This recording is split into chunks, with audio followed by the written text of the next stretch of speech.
Okay, what is up, Jay-Z Fishing? Today's video, we got a very, very different kind of video than what you guys are used to seeing here on the channel. Obviously we have the monthly reviews where every month we kind of do a review of last month and what's upcoming in the next month. And it's kind of like a podcast. And so today we'd been Instagram DMing with a guy. His name is Escape from San Francisco. He has a podcast here in the Bay Area. And, he hit us up and was like, would you guys be interested in being on the podcast? He had been following us for a while and really likes what he saw, and we were very, very excited. We had never been on anyone else's podcast before, so we took the opportunity and we went on his podcast, and he was gracious enough to give us the complete unedited version of the podcast. So that's what you're going to be seeing here after this little clip of me talking. If you are interested in checking out the raw or the edited version, the Spotify link to that will be in the description below. It's going to be linked to his podcast on Spotify. His name is Escape from San Francisco. Makes a ton of other really cool podcasts. They're great to listen to while you're fishing. So yeah, please go check it out. He also has an Instagram and a YouTube. Hopefully all three will be linked in the description below. Please go check them out. They were really, really cool. So yeah, that's about it. One other thing that I would like to say is, first of all, merch. A couple more days left of this being live. And then we also have a Patreon, so if you want to help support us in another way, go down, link in the description below. But yeah, with that being said, let's roll the podcast. Well, hello everyone. Welcome back to Escape from San Francisco podcast. Today I got the honor to interview three young men who helped me learn about fishing in the San Francisco Bay Area, and it's taught me very cool spots. Being a newbie, getting back into it, I want to thank these young men for putting me in the right direction. You can follow them on Instagram under Jay-Z Fishing. You can follow them on their YouTube channel, Jay-Z Fishing. Well, hello guys, how's it going? Good. How are you? Doing good.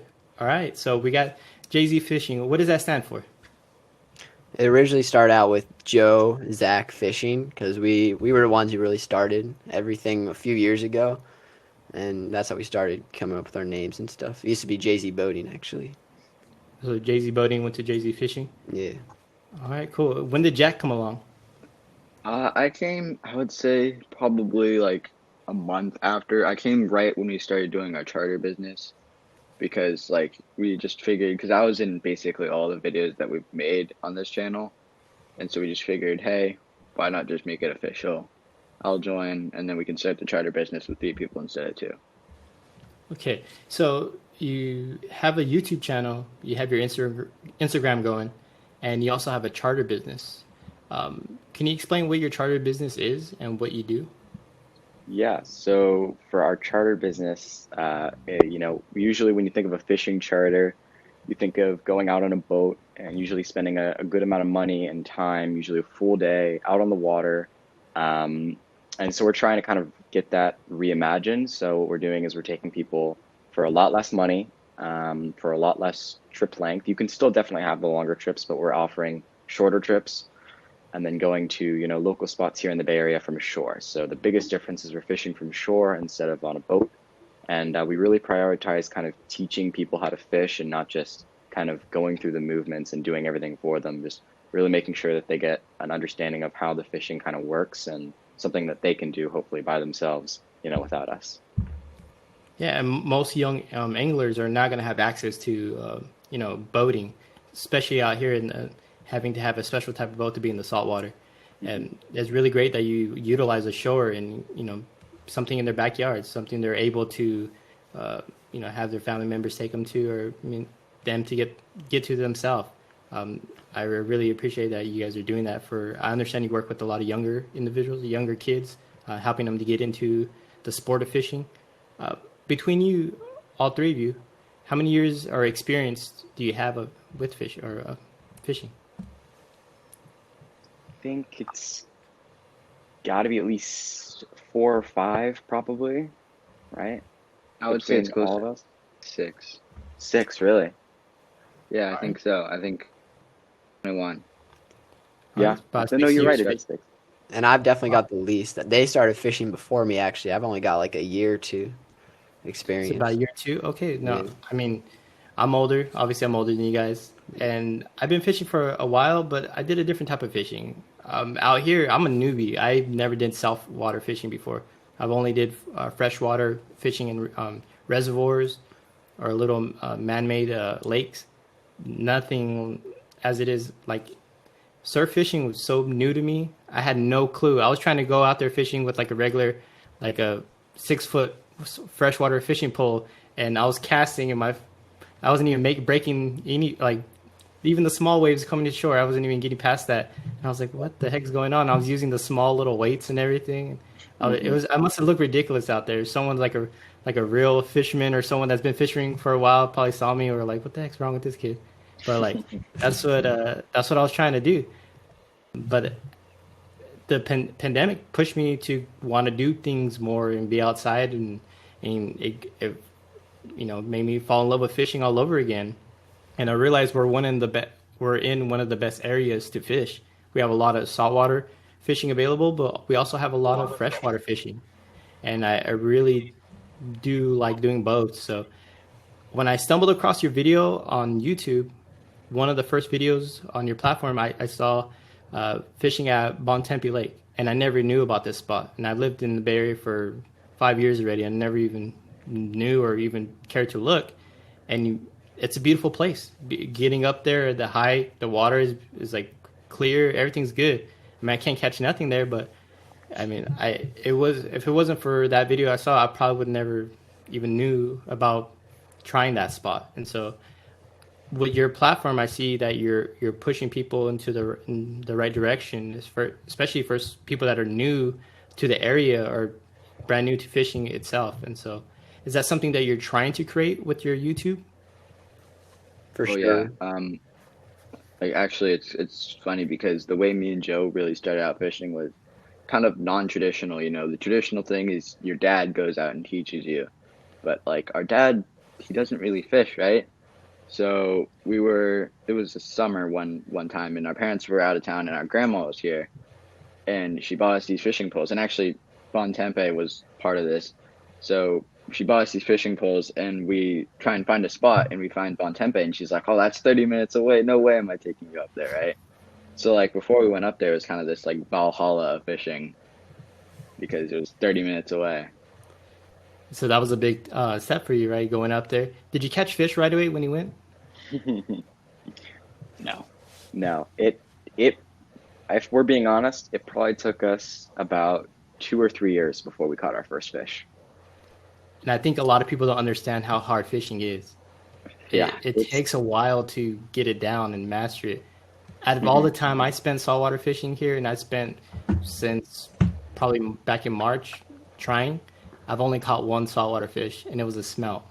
And I was so proud that day. And I was so happy. Looking back on it, and I'm like, man, all I could catch is one smelt. Like, what's going on? I've been trying and trying, and it is difficult learning the craft of fishing. It's a technique that you have to master, and there's so much intricate things that go along with it. It's not just throwing the line in and that's it. There's so much more to it. Totally. Yeah, and like I think the biggest thing that I can say, like for someone who's just starting fishing, is like, when it comes to fishing, like if there's one small thing that's wrong, the fish just won't bite. You know, wrong color, wrong bait, wrong smell, too thick of a line. It's such a there's such a fine line of air. You know, there's you know what I'm saying. You just have to really be honed in on what you're doing correct, and really just try not to make any mistakes. And that's the biggest thing that I found. So starting with Joe, what was the first fish that you caught?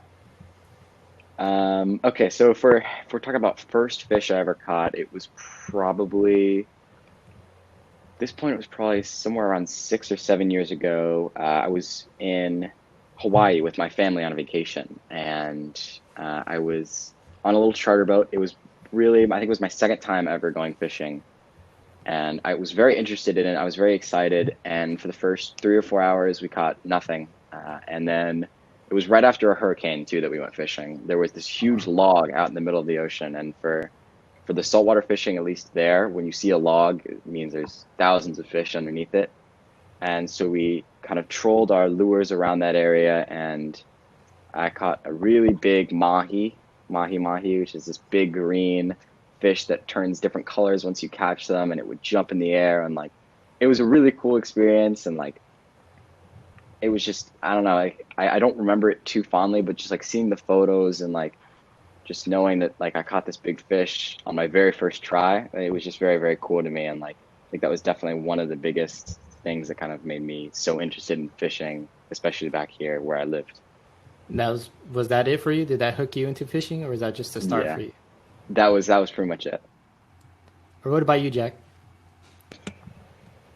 I don't remember really which one came first, but it was either also that Hawaii trip, or we went on this other charter actually in the bay on a boat.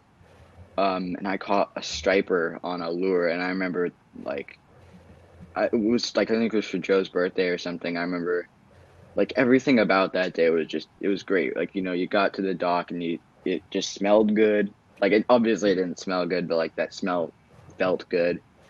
And like you got on the water and it was calm, because it's a lot of people don't know this, but I've got some pretty bad like seasickness.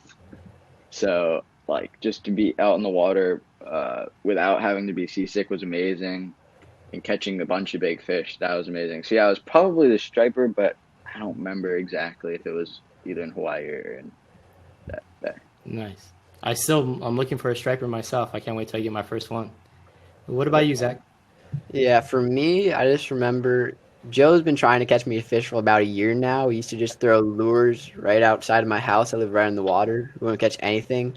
And then one day he just calls me up. He's like, "We gotta go to this one pier. I guarantee you'll catch a fish." And sure enough, he hooked this leopard shark for me, handed me the rod, and that was my first ever fish. It was a nice leopard shark at McNear's Pier. Wow. How long did it take you to reel it in? It was a pretty small shark. It only took me like 2 minutes, but it was still an amazing experience because I've never seen a leopard shark before at that point. Yeah, if anyone doesn't know what a leopard shark is, they're really they look just like, I mean, they're a shark, but they're not that big, but they still put on a fight. They're bigger than your average catfish, that's for sure. Yeah. And if you know about catfishing, catfish can get up to 40 pounds, and these leopard sharks could easily get up to like 70, I think 60, 70 pounds, and they're about 36 inches or even more than that, probably way more than that. And Yeah. they put up a really good fight. I can't wait to catch one for myself one day. Yeah. As far as me, my first fish, I remember going to, it's called the Mendota Slough, and I would go there with my grandfather growing up. And I remember throwing my pole in the water and pulling up, I think it was a perch. It was either a perch or a bluegill. And I remember pulling it up, and I was so happy, and I was excited. I'm like, I want to take it home, you know, just being little. I was young. I was probably like 7, 8 years old maybe at the time. And I wanted to take it home, and I was excited. And I remember my grandpa coming, grabbing the fish and just taking it off the hook and throwing it back in the water, and I was just so devastated. He's like, "Man, you can't keep those fish. Those fish you can't eat those fish. I don't want that." And I just remember being so devastated. I'm like, what? Like, all that time spending fishing, I finally get a fish, and that was it. It was just like within like 30 seconds, it was gone. But another memory of catching my first big fish was a catfish. I've always had good luck catching catfish, especially where I'm from. That's mostly what I fish for anyways. I've never been into bass fishing. I'm barely starting to get into that, but as far as catfishing, I've always caught pretty good sized ones. I remember getting my first good sized catfish and feeling how it is to have a tough fish on the other side of the line and putting up a fight and trying to reel it in, try not to break it off. And once you pull in that catfish with the whiskers and how ugly it looks, and it's making that sound, and I don't like touching the fish, and so my grandpa's there trying to like grab it, not to get poked by the spines, and yeah, I just remember that's what got me into fishing when I was younger. That being said, for you guys, what is it about fishing that you love, you like, that entertains you, that keeps going out and pushing out content for it? For me, I think it's like, at least in terms of the saltwater, like this is one of the reasons why I like saltwater so much, is like you go out to really any spot and you throw your line out with a piece of bait usually, and you just never know what you're gonna catch. You know, there's just so many different species, and like it's kind of like a guessing game. You throw your line out with hopefully a kind of an intent on what you want to catch, but really you never know. And you know that is just really really fun to, and for me to kind of share with everyone else, like you know, kind of share our experiences of not knowing what you're going to catch, and just you know, just kind of the mystery of it all. That's it. Mystery. What about you, Jack? For me, I would say it's mostly like the fact that it's sort of like a puzzle, right? That you gotta take apart. So you gotta figure out first of all where the fish are. Then you gotta figure out what they're biting. You gotta figure out how to get them to bite what you are giving them, right?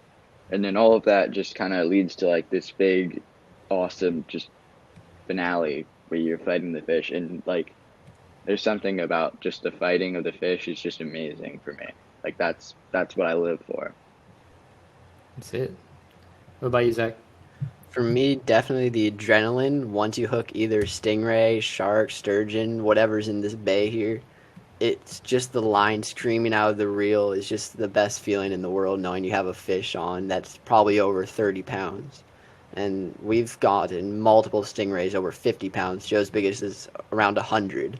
And just the adrenaline once you hook that thing and then fight it for a half hour is just amazing. I've never caught a stingray yet. I've been trying. They're like the catfish of the sea. Like, I've seen you a couple of videos of you catching stingrays, and you guys make it seem easy. You guys pull it in, someone gets a net, and you guys just unhook it like it's nothing and just throw it back in the water. I'm like, how? How do you do it? How do you go out and catch stingrays? I've seen you guys do it in, is it Sausalito? Yeah. Right there in downtown Sausalito. I've seen you guys catch a couple there, and I'm like, that's cool. I mean, I want to do that too. Where'd you catch the 100-pounder at, Joe? It was at Paradise Pier in Tiburon. It's a really good halibut fishing spot, and it was probably middle of summer. No, it was probably beginning of summer. And it was just me and Zach, and it was on a weekday. And there was two other fishermen there who we ended up actually becoming pretty close with. We know them pretty well now. And we were fishing for halibut, and I hooked this fish on my tiny freshwater rod, and it almost fooled me. I mean, I had probably 10 or 15 yards left of line on it, and we turned it around and we got it close, and we really just while fighting it, we didn't really think about how big it might be, and then it came. And at the time, we didn't actually own a net for the pier, and so the fellow fisherman came down and he was like, you know, you guys have been fighting this fish for a while, and he saw it and he just like freaked out, and he went to go grab his net and like helped us net it. And I mean, it probably took us 20-25 minutes to just net the fish itself. I mean, it was just so big and so heavy to get it up into the net and then over the pier, and like and then after like seeing it on the pier, it was like, wow, we just spent an hour catching that thing, and then seeing it swim away, it was just a really, really cool experience. Yeah, I'll never forget when the guy helping us, we couldn't lift that thing up. Oh, yeah.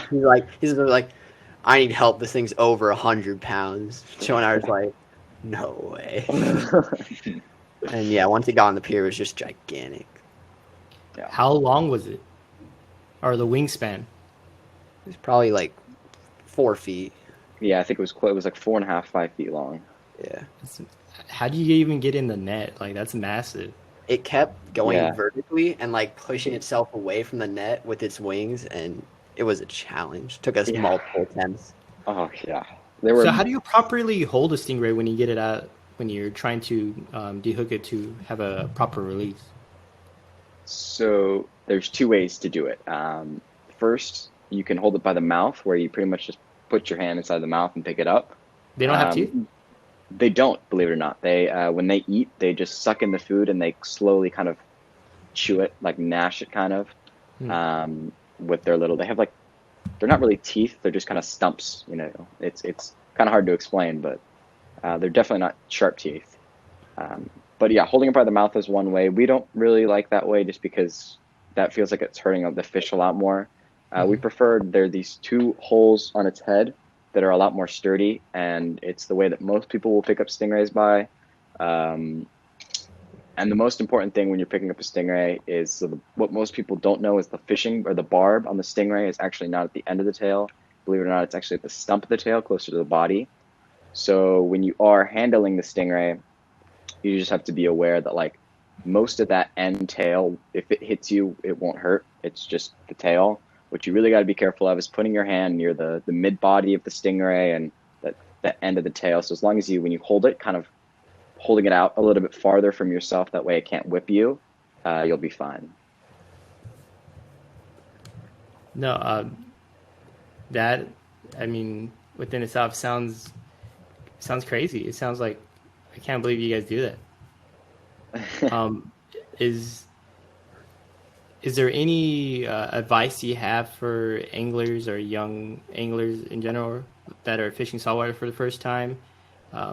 What they should bring, what type of tackle or type of gear, so they can have more of an advantage of actually hooking onto a fish? Yeah,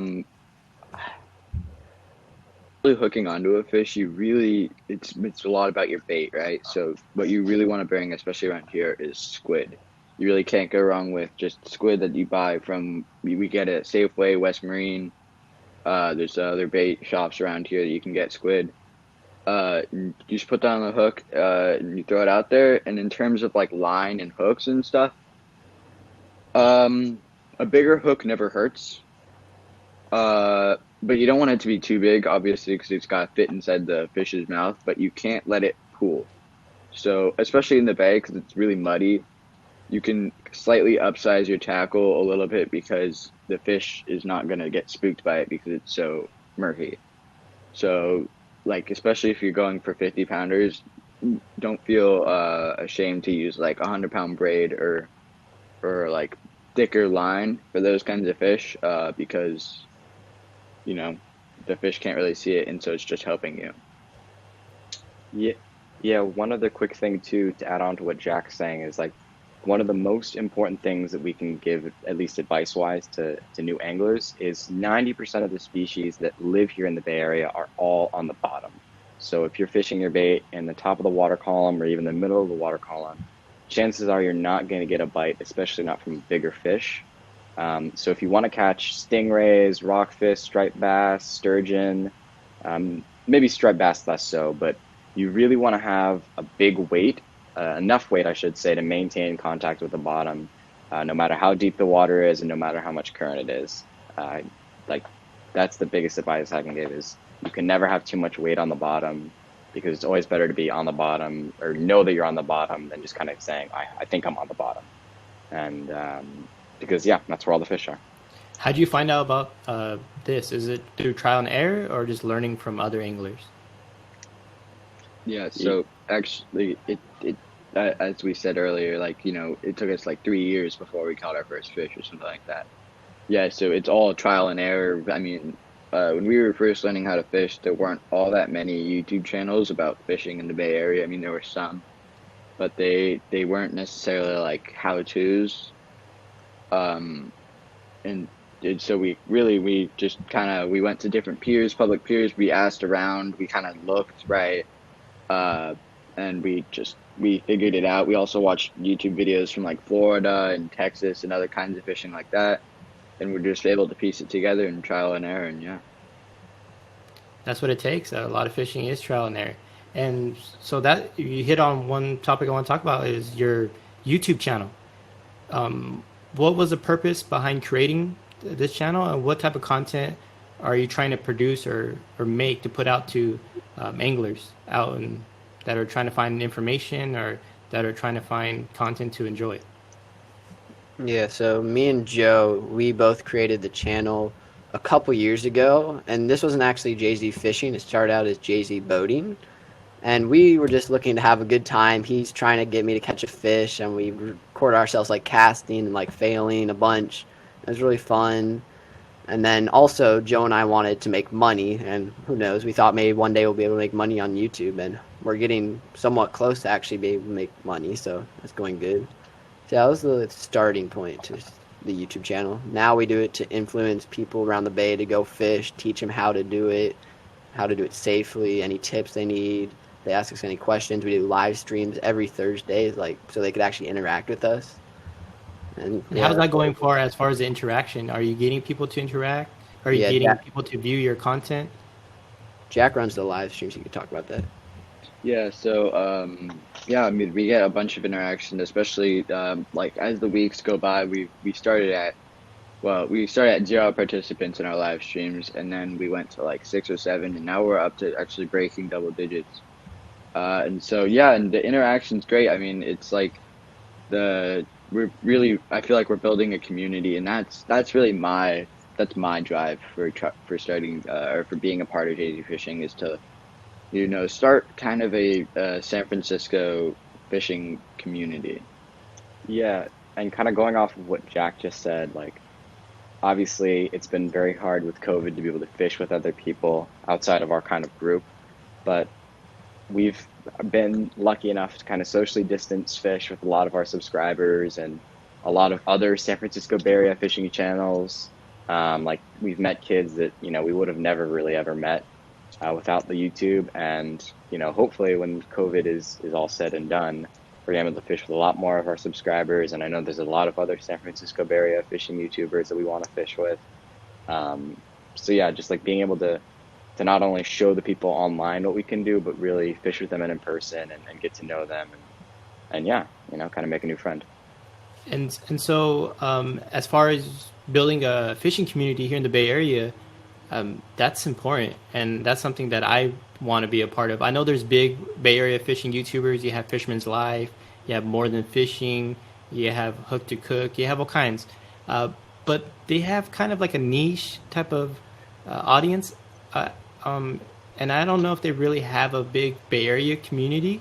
They do contests from time to time, but they don't do any interactive things like you do, like live to chat with people. I don't guess they're just so big now, but they put really great content out there, and it's enjoyable for me. That's how I got into fishing, was watching Fisherman's Life, and he got me inspired. And I found out he lived here in San Francisco, and I started seeing the places he's going to, and I saw it was familiar, and it just got me to go. And some of the other Bay Area fishing YouTubers got me excited to want to go do that, but there's no communication there. There's no community, so it's hard. You're still on your own, because a lot of what they do, it doesn't teach you how to actually fish the spots. It's just putting enjoyable content for you to view, and you could try to mimic it, but if you don't know like the right technique that they're actually using, it's kind of useless for you to mimic them, because you're not going to be successful or up to their level, because they have years of experience. And that's what people probably don't realize, is that it does take a lot of experience to get good at fishing, because you have to read tides, you have to know the best time of the day to go, you have to know if the water's coming in or out, if the water's staying or clear, what season, what fish are in season.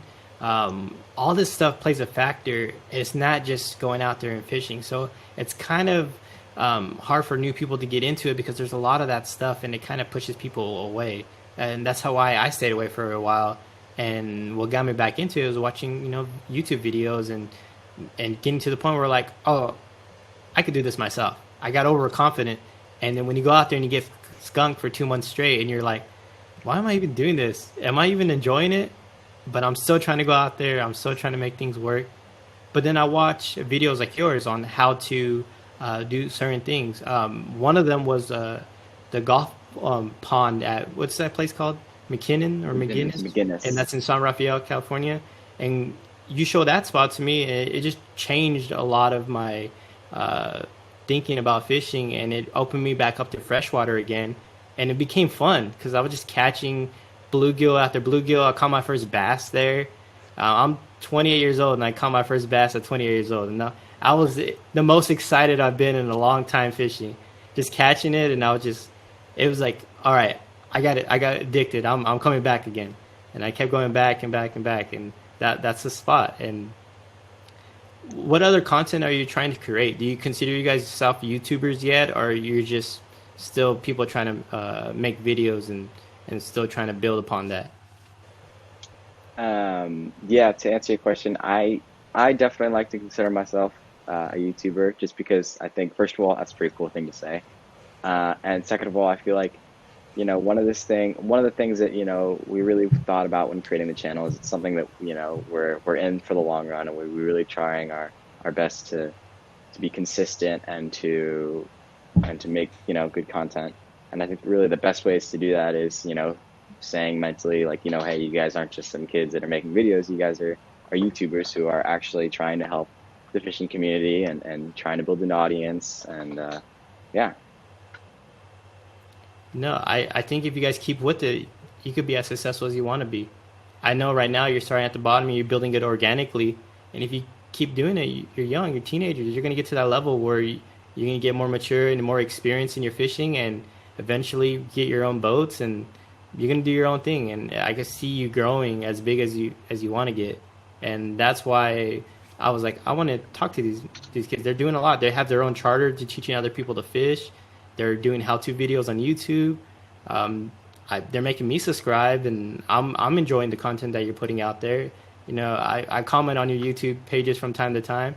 I'm asking for techniques or I'm asking for spots, and no hesitation. It's always been like answering to whatever question people have, and so that's what I like. That to me, that's fishing community. That's as much as I could get being in the area now. As far as the YouTube aside, what goals do you have for 2021 fishing wise? Definitely, right now, our charter business for me, we put on pause because COVID guidelines in the Bay Area. We can't be with other people without getting a fine. So we put that on pause so that releases. And I'm really hoping to get a lot more charters in the summer because we didn't do the charter in the summer very much. We did it at the very end, did it mostly during school. And I'm just excited for that charter during the summer and hopefully getting a lot of people their first fish in the Bay. Yeah. What about you, Jack? In 2021, I'm most excited for the spring fishing. Just, spring fishing is just amazing because bluegill and bass are spawning and the stingrays are coming back and they're ready to feed. Leopard sharks are coming back and they're ready to feed. I'm also excited for the summer because, we're going to try and pump out a bunch of daily uploads. And those are fun. They're hard, but they're fun. And you don't have school to worry about, so you can really put your focus onto JV fishing. And so I'm excited for spring and summer mostly. Yeah. What about you, Joe? Kind of going off of what Jack and Zach said, obviously that stuff. More talking about right now, right now, winter fishing here in the Bay Area is definitely the hardest time to catch fish. Like this winter break, I only caught one fish, which was a smelt, and it's been a grind for sure. And so I'm really excited to kind of understand the winter fishing scene here in the Bay Area because I do know like if you can get it down really well, you can catch really, really big white sturgeon, which are complete dinosaurs. I mean, they've been on this planet for so long, since the age of dinosaurs. If you catch one, you can tell they look like dinosaurs and they can get huge. I mean, the biggest one around that was caught here in San Pablo Bay in San Rafael, California was over 400 pounds. So they are really, really big fish. And trout too. Jack is a really, really big trout fisherman. Zach and me are still trying to get into it. We definitely don't have as much interest in trout, but we're definitely trying it. I'm really hopeful and excited to get our first trout of this new year. Trout's hard. You have to go right at the perfect time. Yeah. Stock trout don't last more than 2 weeks. Majority of trout or stock trout, they end up dying, getting eaten by other species, or they get caught by fishermen. So it's really difficult. Don't give up though. Trout are really fun if you get it down. I've caught a few trout from my day. I do like catching trout. They're really fun fish to catch because they put up a pretty good fight, and they're pretty easy to catch if you get them if you fish in the right spot. They're pretty easy once you catch them. The only thing I don't like about fishing for trout is that they always swallow the hook. As much as you want to try, they always swallow it, or they always gut hook it. So you have to either take them home or give them to another fisherman nearby, or wish them luck and throw them back in the water. It's really difficult. As far as sturgeon, has any of you caught a sturgeon before? I would love to catch sturgeon. Not yet. We went out late last year. It was probably mid November. Me and Zach went out and we had one on for a split second, or what we think was a sturgeon on for a split second, just by the way that it bit. Because what's so different about a sturgeon bite compared to something like a stingray or a shark is when a stingray and a shark bites, they swallow the bait and they just run. They take off. So it's very obvious when you have a fish on, right? Your rod's bent over. Usually you have a bell on the tip of the rod that's, you know, ringing. Your drag's moving. But with the sturgeon, what they do is they like suck on it, right? They'll pick it up and they'll drop it, and they'll pick it up and they'll drop it. And so it's such a very, very subtle, like just the slightest movement of the rod tip. It's so hard to really pinpoint. And then once you finally hook the fish, you need to use barbless hooks here in the Bay Area. So if you don't have complete tension on the line at all times, it gives the fish the space and the time to just pop the hook right out. So they're just such a complex fish species. And I was going to ask you, do you know the regulations regarding sturgeon here in the Bay Area? Yeah, so I'm not 100% sure. I do know that you need to use barbless hooks, and there's a couple of limits in terms of keeping them. So the way that the sturgeon limit works is, I believe you can only have one a year, and I believe you need to have a tag that you can purchase on the San Francisco or the California Fish and Game website, and then the length of the sturgeon needs to be between a certain size. So there's a slot limit, right? So the fish can't be too small, but it can't be too big, because if it's too small, then it's you know, too small to keep because of obvious reasons. It hasn't spawned yet, or it hasn't grown to its full capacity. But then if it's too big, it usually means that it's a spawning fish. It's full of eggs, and you know, right now the white sturgeon is not exactly doing great in terms of the species and how many the numbers of the species. So if you're killing a big white sturgeon female that has the ability to spawn, you're pretty much ruining the species for generations to come. So really focusing in on that slot limit. And I'm not 100% sure what it is, but you know, you look it up on the No, you're internet. almost right on. I believe it's 2 tags, and you have to buy them through Fish and Wildlife. Yeah. And you have to make sure that you use them, and if not, the regulations are pretty stiff. If you get caught violating them, you could get loss of your license, you get fines, a lot of that, and it's for a good cause. It's to help repopulate help the population grow again here in the Bay Area. They're sacred beasts. They're sacred animals.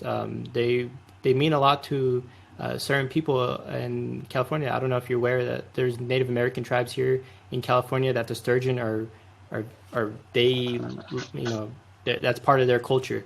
And so especially in the Klamath River, I worked with Native Americans before, and some people have sturgeon tattoos. It's just something that people, you know, fish are just not just fish. They mean more to different people. And so if we as fishermen could be more aware of, you know, our nature and be able to protect it more, I think it benefits everyone. It benefits fishermen, younger fishermen that are coming up, and future fishermen. I want to keep the water plenty with fish. I don't want to overfish a certain species or pollute our water, anything like that. Since getting back into fishing, it's made me more, you know, eco-conscious as far as picking up trash that I see and making sure I don't leave behind any of my fishing line or anything like that. Plastic, I always try to make sure I clean the spot, especially when going to like ponds and public places, because a lot of that always gets full of trash all the time. Especially the golf pond, the McGinnis, that was always dirty, and I always try to pick up as much as I can. Not to sound righteous, but I just want to make sure to go and it's available, because I'm fearful that one day they're going to close it down because we can't keep the place clean enough, or they're going to let it go dry or something like that. So just make sure that if anyone listening, just practice being clean after yourself. Make sure, like they always say, what's the fisherman saying? Make sure the spot's cleaner than what you got there. Yeah, it's always leave the spot cleaner. Yeah. Yeah, it's basically what it is. Enough of my little rant. How many species have you caught here in the Bay Area? We've gotten stingrays, leopard sharks, 7-gill sharks. We had one mystery shark, which we haven't confirmed yet. Smelt, rockfish, Surf perch. stripers. Surf perch. Any more saltwater fish? Surf What? perch. Surf perch. There's Lingcod. we haven't Lingcod. we haven't have We caught oh, one. we did catch it. We caught a baby. One baby. So one link caught. Yep. We caught. Well, when Zach says stingrays, there's 2 species of stingrays. We caught a bat ray, and then we caught this. It's called a round stingray. They're very small. They're just like that big, and yeah. Oh, Did you shovel-nosed mention- guitarfish. Shovel nose guitar. Oh, Yeah. okay. So what are you guys at? 10? Is that 10, 10? yeah. About 10 species? I'm gonna tell you how many species I caught saltwater fish at one, and freshwater fish here in the Bay Area I've only caught bluegill and bass. That's it. That's all I've caught here. That's all I got lucky. I haven't even. I've been trying for catfish, freshwater, can't seem to find them. But that's cool. 10 species. Is that your goal to catch new species every year? Catch PBs every year? What are you doing when you're fishing? Is it just mainly just for fun, or you're trying to achieve a goal? Well, I think for me, I'm always trying to catch a much bigger fish, and I'm always trying new techniques to try and catch bigger fish, new baits, new rigs, sometimes even new rods and reels that I'm going to try. And one of the fish too, just to go back, that we didn't add to the last species list was halibut. We've also caught one halibut. But yeah, like always trying to catch more fish, because another one of our goals for 2021 is to compete in some fishing tournaments. So there's some local Bay Area type fishing tournaments that we really want to compete in, and we want to win them. So just kind of practicing and just getting better every day, and like just trying to do our best and catch the biggest possible fish we can. And I know you said tournaments, and I've seen that you put on a couple yourself. So, congrats to that, and keep doing it. Keep trying as much as you can. Obviously, with COVID regulations, so make sure everything is good to go before you do that. But I've seen you done a couple of them, and that's great. I've never been in one myself, but I look forward to in the future doing one. I just got to learn how to fish better. Jack, what kind of fishing? Similar to what I asked Joe. I guess I would say, like, of course I'm always chasing that bigger fish, but to a certain extent, like if you're not happy with what you're catching like now, and you're always trying to chase just a better fish and a better catch, then you can't really be happy with like your achievements already. So like, of course I'm always trying to catch a bigger stingray, trying to catch a bigger shark, trying to catch a bigger bass, but to a certain extent, I'm also like proud, and I cherish my PBs right now. And like Joe said, with the tournaments coming up, I like to focus on more quantity. So catching a lot of fish rather than catching big fish, because there's something about just catching a fish that's better to me than catching a bigger fish, right? I mean, obviously, once again, trying to catch a bigger fish is always better, but there's something about quantity to me that just matters a lot more. No, that's a good answer. What about you, Zach? For me, it's a mix of both. I love catching bigger and bigger stingrays every time I go, and experimenting with like half a piece of squid or maybe a full piece of squid, and see like what size I'll catch or how many I'll catch. But definitely, number one comes catching all the species, like different species. Like I've never caught a trout before. I haven't caught a halibut. I definitely want to try and catch those. But then I would also like to catch like a bigger stingray. Like my PB right now is probably around 70. I'd like to catch like maybe an 80 or 90 And you're talking about pounds, right? pounds. Yeah. 80, 90 pounds. I don't know if people realize how big that is for a fish. That's massive. Massive. A normal sized bass is only like, or average size is probably like 2 pounds maybe. You're going for a 90-pound fish, that you got to have strong tackle for that. So what kind of equipment do you use? How long or how many feet or foot poles do you guys have? Do you guys use 6, 7, 9 foot poles? What kind of line do you use? Is it monofilament, braid? What's that one? Carbon? What kind of lures or baits do you use? I know you talked about that a little bit, but I just want to go into more detail. Yeah, so for what we like to use, I'm just going to start with stingrays and sharks, because that's the most popular species around here in the Bay. You really need something really stout and really powerful. So for us, we currently use anywhere from 10 to 13 foot long rods. That's usually our good base point. And we like using medium heavy rods, which means that it has enough power to kind of handle, enough backbone to handle one of these big fish.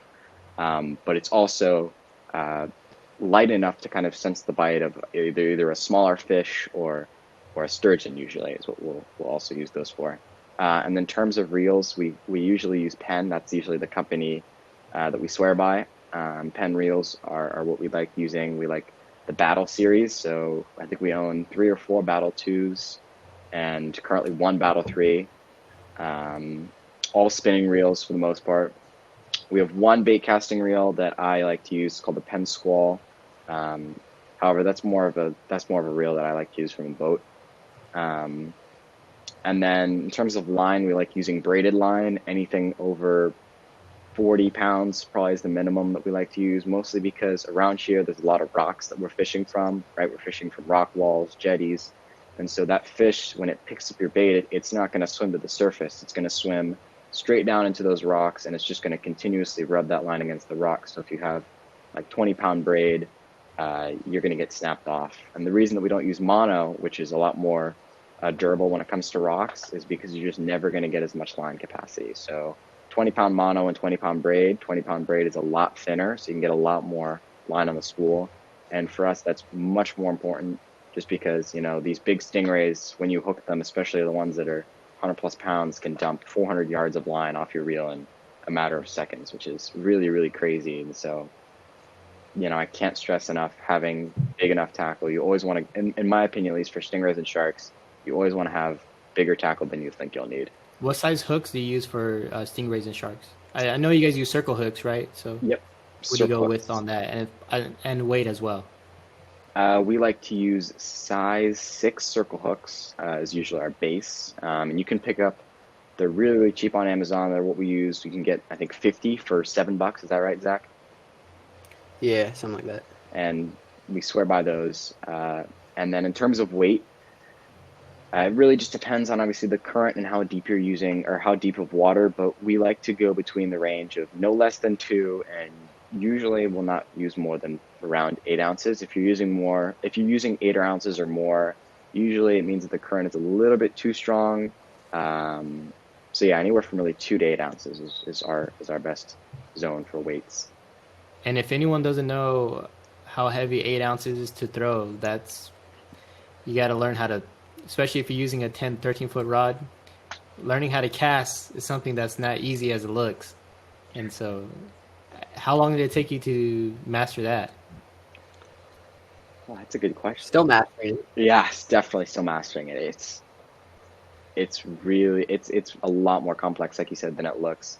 You know, there are some people that'll make it look easy, especially there are guys at Sausalito that'll fling 4 or 5 ounces of lead on a huge rod, and it'll sail like 100 and 120 yards. Like it's a skill. And like the biggest advice that I can give is just like, I mean, it's just like throwing a football or a baseball, right? Except a lot heavier. So, you know, your release point is still the same, right? You're coming around, you're releasing the line from the reel just like you would releasing a ball, like a baseball from your hand.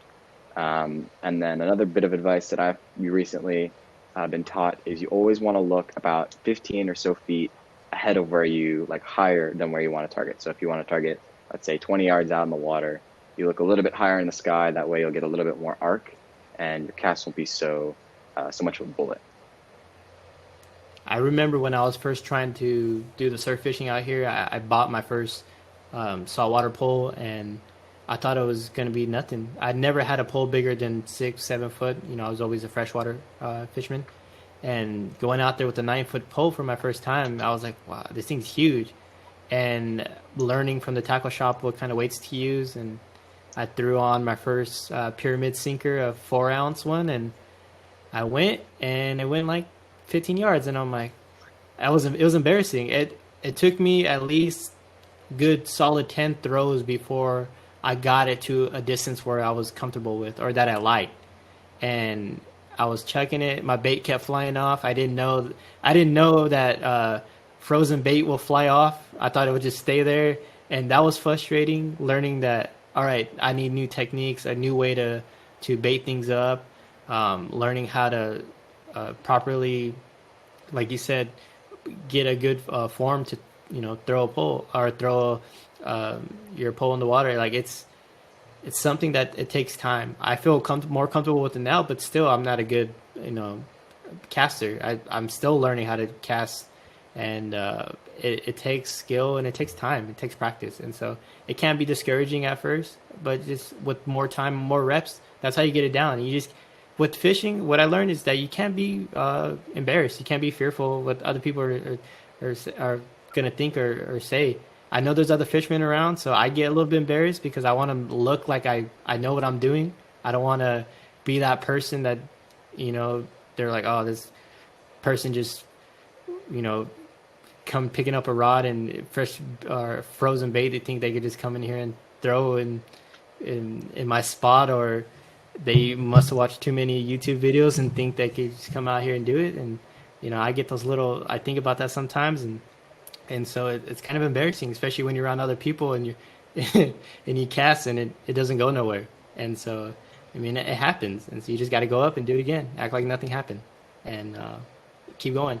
Another thing that I learned about fishing that I didn't realize before is knots. Tying your knots is so important. The second cast I did, my weight in my bait and my weight took off, and I'm like, what happened? It just snapped right when I threw it, and I'm like, what the hell is going on?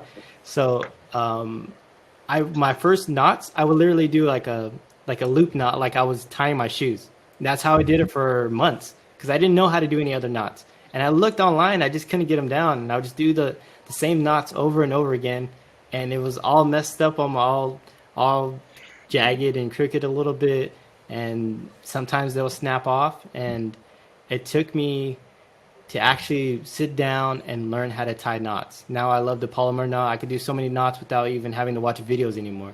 About you guys, what kind of techniques do you like as far as tying knots, casting, as far as placement of where you want the bait to go in the water? Yeah, in terms of knots, my favorite it's definitely going to be the clinch knot. The clinch knot is we went to the bait shop and they were teaching us about, like, I think it was a trout rig or something, and the guy was like, oh yeah, you tie this knot, and it looked really cool, and I was like, what is that? He was like, oh, it's the clinch knot. So I went home, I looked it up, and I started tying it. I was like, what is this? Like, this looks so cool. So that's what I tie, really. I think that's what Joe and Zach also tie.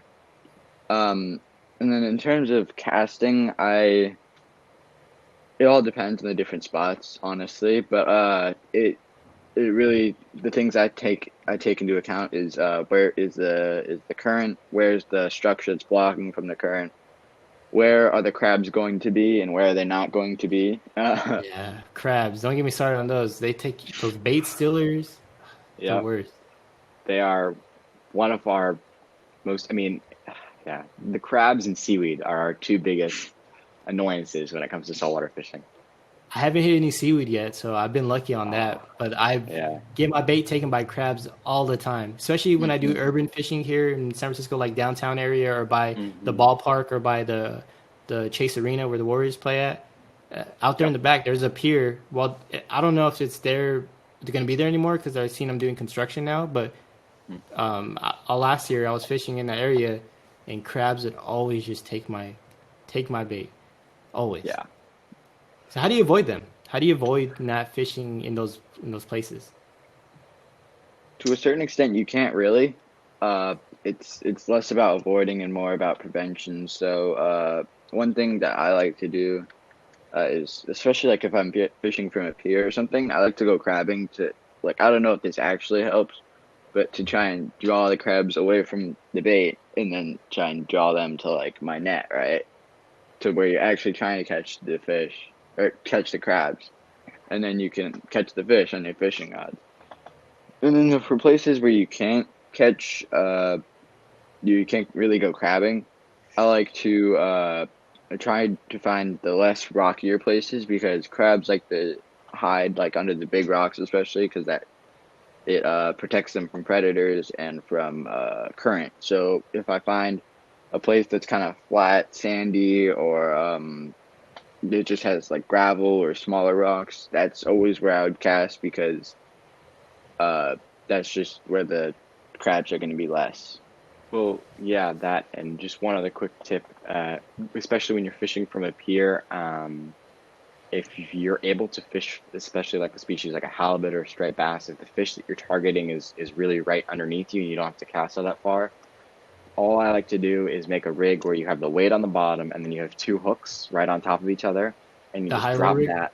Yep, exactly, the high-low rig, and you drop it right underneath you and make it so that the weight is just touching the bottom. That way you're just on the bottom, and then you have those two hooks just above, like probably 4 or 5 inches off the bottom. And what that does, it still helps your baits be seen by species like a halibut or a striped bass, but it keeps your baits out of reach from the crabs, and that has made a load of difference. Now, the only downside with that is, first of all, you're not able to cast all that far, right? Because you have to drop it right underneath you. And like I said earlier, because the baits aren't really directly on the bottom, I do feel like we get sometimes less bites of the fish. But if you don't have a ton of bait and you just want to make sure you kind of really be careful with what's taking your bait, that technique is a really good way to do that. Do you catch your own bait so you can have fresh bait, or is it a lot of frozen bait that you use? Mostly frozen. We'll Yeah. buy, well, every time we go saltwater fishing, we'll get like a box of squid or live anchovies if we want to. But then sometimes we'll catch like a surf perch or a smell and we'll throw it on the hooks. We haven't had much luck with that, mainly just frozen bait, but we've caught a couple fish on smelt. The one other thing too that I would say, like catching your own bait is definitely one of the most complex things around here for us San Francisco Bay Area fishermen. Like, I remember when we were first started, we've seen videos of people in Florida, they cast net hundreds of fish, and so we went out and we bought ourselves a cast net, and we thought, oh, we'll just cast net bait, and not how it works around here. It doesn't. But there are ways to catch your own bait. Like here, end of January, beginning of February, we get what's called the herring run, where hundreds of thousands of herring come in from the ocean and they spawn here. Places like Sausalito is a really, really hot place to do it. And you can grab a cast net and you cast net all these herring, and it's really the closest you can get to catching your bait like you would in somewhere like Florida.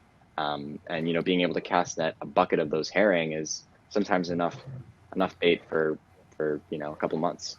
So when you do get live bait, how do you rig them? I know you can't really rig them on a high-low rig. It doesn't work that well. I mean, it's kind of like a drop shot with the high-low rig a little bit, but it still doesn't work well with live bait. Do you do a Carolina rig? Is there like a bait finder rig? Is there something different that you use? Yeah, so there's two different rigs that we like to use. Obviously, we'll try the high-low rig, but we've had our most luck with two different rigs. There's one that's the Carolina rig, which for people who don't know, it's a leader of like probably around a foot or two of usually monofilament or steel wire, and attached to a hook and then a swivel. And then what we do is we have a sliding weight on the main line. That way, when the fish picks up the bait, they don't feel the weight and they swim freely with the bait, and it feels as natural as possible. And then the second rig that we like to use is, I'm not really sure what you would call it, but we like to call it the halibut rig, where if your main line goes to a three-way swivel, and on one part of the three-way swivel, it's like probably 4 or 5 inches to a weight. And then on the third part of the three-way swivel, we have about 3 or 4 inches, or 3 or 4 feet of leader that goes to a tiny hook that we put our live bait on. And usually we'll only use the halibut rig if we're fishing with live bait, just because we found that that's what's most effective for live bait fishing for halibut. But Carolina rigs definitely work as well. The halibut rig or the rig that you're talking about, those are really hard to cast. Those are something like you just cast short around, or if you're in a boat, it's probably easier. The thing is, those take time, and that's why you have to have multiple rods, or you have to have patience. Fishing teaches you patience, because if you will break off a lot, especially newbies like myself, or people learning how to fish certain or new areas. I've broken off so many times, more times in saltwater than I have freshwater, because I don't know the area. So I break off all the time, but having to go back and readjust and get weight or get your terminal tackle again, and having to refix it, it takes time. And so learning how to tie knots efficiently, learning how to have multiple rigs set up. You can have them pre-made, ready to go. I figured for me, that's saved me a lot of time, because the more time you have to spend fishing, the better it's going to be. You're going to spend a lot less time if you're having to rig up all the time, having to move things around. Especially if you only use one pole, you could have a blast if you know how to set it up properly, or if you know where the right spots to go to. For me, I don't like being around a lot of other fishermen. I feel more comfortable fishing by myself. But I notice when I do that, I'm not where people are catching fish. There's a reason why there's no one there. And you have to learn where the fish are going to be at. You got to learn where the bait fish are schooling, where they're going to. There's so much intricate details into fishing that we could go on for hours about.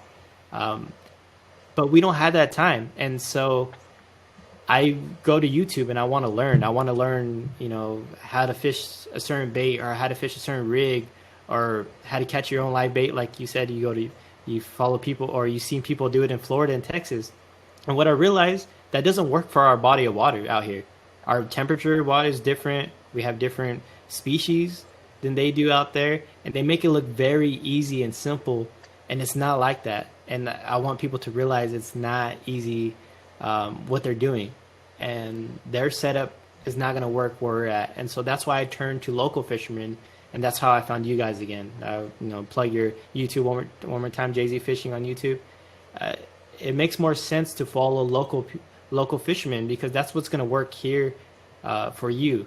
And some of the ideas I've taken from Florida fishermen, Texas fishermen, in different spots that teach you certain techniques, especially like how to tie a certain knot or rigs and stuff like that. But learning the waters is more important, I believe, because they're fishing for something that you won't have here. One of them is a pompano. We don't have pompano out here. You go see someone fishing, have a pompano rig, or fishing or whiting and stuff like that. We don't have those type of fish out here. We have smelt. We have, what do we have? Our striped bass. We have trout out here. We have salmon, which is pretty cool. Oh, yeah. We have the leopard sharks. We have the stingrays. We have multiple fish species out here. But to understand that, and to understand where they're going to be at in different seasons, is going to help you go a long way. And I think that's what you guys are doing. That's where you're teaching other people. And, I applaud you guys for that. You help me out a lot, especially as someone getting back into that. And I know that what you guys are doing, you're going to be really successful at. And just keep trying. It's trial and error out there. Before we wrap it up, I do want to talk about one more thing. What do you prefer, saltwater or freshwater? And I already know what your goals are going for 2021. Is there anything different that you want to try this year that you didn't do in years past, as far as freshwater and saltwater? So you can start, Joe, and then we'll go from there.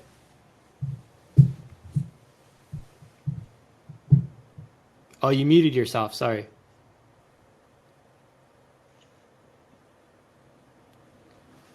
Oh, you go ahead, Jack. I'll try to help Joe unmute himself. Yeah, so personally, freshwater is my favorite. I think freshwater, just in general, just the scenery and the water itself, there's just something about that that's more calming to me than the rough seas and the gray and the blue and that kind of stuff, compared to like just the greens and the reds of fresh water, right? The reds and the blues, or the greens and the blues and that kind of stuff. I just think, yeah, freshwater is just better, in my opinion. And something new I want to try is, I've got this underwater drone that it's had some difficulties, and it's mainly a monetary thing. It costs a lot to fix because it broke, and so I'm gonna try and fix it, because it's something that I would really enjoy to have at my disposal, because I'm interested in like underwater footage and just fish behavior, but it's not really something that's super advanced yet. Like that kind of underwater camera technology isn't super advanced yet. So that's something new I really want to try, is underwater videography and capturing fish behavior. You'll learn that there's a lot of fish there. You just, whatever you're doing ain't working. That's one thing you'll learn. So no, keep doing that and keep trying that. I would like to see those videos if you could put them out there. Joe, are you back on? I think you're unmuted now. I can't. Could you try again, because you're kind of far from the mic? Yeah, can you hear me now? Yeah, I can hear you. Go ahead. Okay, yeah. So the thing that that I'm kind of looking forward to trying, or different things that I'm looking forward to trying, are using a completely new rods and reels. I am a really big spinning fisherman person right now, and I really want to kind of understand how to cast really far with bait casts, because that was something that I had a good amount of issues with last year, back in numbers, but oyster's nest or my that's just something that I really want to try and get better at using. And then in terms of whether or not I can saltwater or freshwater, I'm always looking for being able to have multiple species, not only here in the Bay Area, but like I've been talking about earlier, like in Florida, you can troll around in a boat for hours and catch like 20 different species.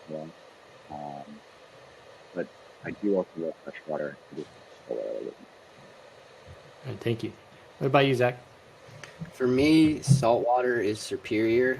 Unlike Jack, I just like the excitement of catching bigger fish. Like I like freshwater. It's good scenery, but for me, I just like catching like a giant stingray or shark or halibut or whatever you're gonna catch in the bay. You never know. You throw your bait out there, you'll probably get a bite in the summer or spring.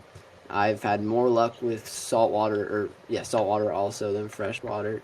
I'm just excited to catch new species that I haven't caught before. Yeah, and I'm kind of torn between this because I grew up a freshwater fisherman, and that's what I love to do. But there's something about surf fishing that you just can't get anywhere else, especially here on the West Coast, especially on a nice warm day, being out in the Pacifica, being able to go fish and go get something to eat at Taco Bell right there while watching all the surfers. That's a great place to be. I love that. That being said, saltwater fishing is so difficult for me that sometimes it kind of turns me off from fishing and makes me want to go back to do freshwater. I really want to try to fish the Delta. Out here, we have an area where we have the Sacramento, the San Joaquin, and I believe there's another river that they all meet, or maybe it's just those two, but they meet, and we have so much biodiversity there, and I want to go try that so much. I want to go try to catch stripers in there. I want to go try to catch a PB bass. I want to do it all. So I'm going to be on the road a lot this summer, hopefully, and just try to get my mind off things and go forward and learn how to fish, become a better fisherman. I want to try it all. I want to try the Antioch Pier. I want to do more of that, fish in more brackish water. That being said, I do like saltwater. I do like freshwater. I like them all. I just like fishing in general. What it brings to me, it just brings me enjoyment, and that's what I like. And to wrap it up, guys, I just want to thank you for coming on and doing this podcast with me. You guys have been fun, and I appreciate watching your videos. I get enjoyment out of that, and keep doing what you're doing. You guys are going to be very successful one day, more so than you are now, and keep going with your charter, and sky's the limit for you guys. I really do think that. Thank you. Yeah, thank you. Thank you so much for having us. So fun. Yeah, we'll do it again sometime. Totally. Yeah.